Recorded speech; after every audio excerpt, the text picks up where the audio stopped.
All right, it's known as the first community in America, founded and developed exclusively for African Americans. It was built on the site of a former plantation back in 1890. The historic Orange Mound neighborhood in Memphis, Tennessee still lives up to that designation today. The community has thrived, although it was tested during the civil rights movement and the assassination of Dr. Martin Luther King Jr., happening really just miles away. In tonight's Hidden History Report, Annette Pegler spoke to the community's most prominent members about this hidden jewel. There was so much love, so much innovation, so much community unity here. Mary Jones Mitchell is referring to her community, the southeast Memphis neighborhood known as Orange Mound. In the 1890s, the Deaderick family sold the land to L.Z. Meacham for $100.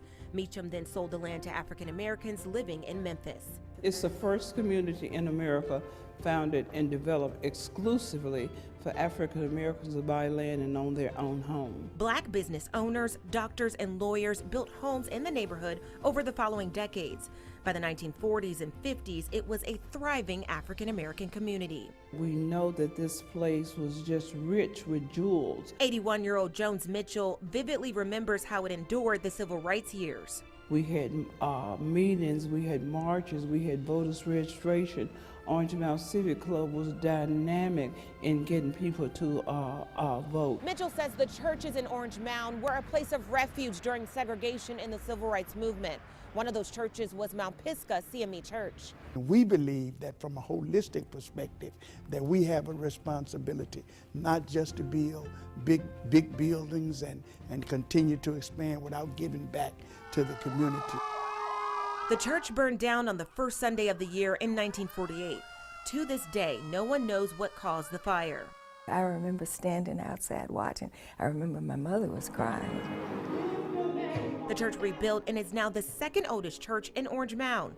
Lillian Bumpus has been a member for 82 years. It has really served as an anchor because so many of the children come back. But with every great success story comes a struggle. During the 1980s and 90s, Orange Mound started to go downhill. A lot of property became rental property. Many people have bought in the community, but they're not living here. Revitalization efforts started in 2000 and included building a new Orange Mound Community Center. Second group. Seniors can now enjoy dancing, playing cards, and shooting pool. Joyce Shaw teaches theater. It was like tapping into old dreams. They were very active in high school with the theater department or something. And most recently, the community welcomed its first art gallery. 2 years ago, this was an abandoned liquor store.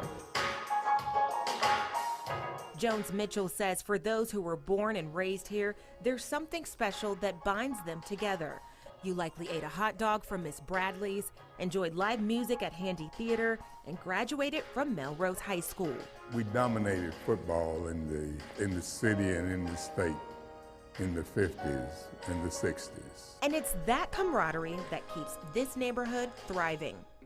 80 years after Alice Beggins paid $40 for a small lot on Park Avenue, legalized segregation was no more.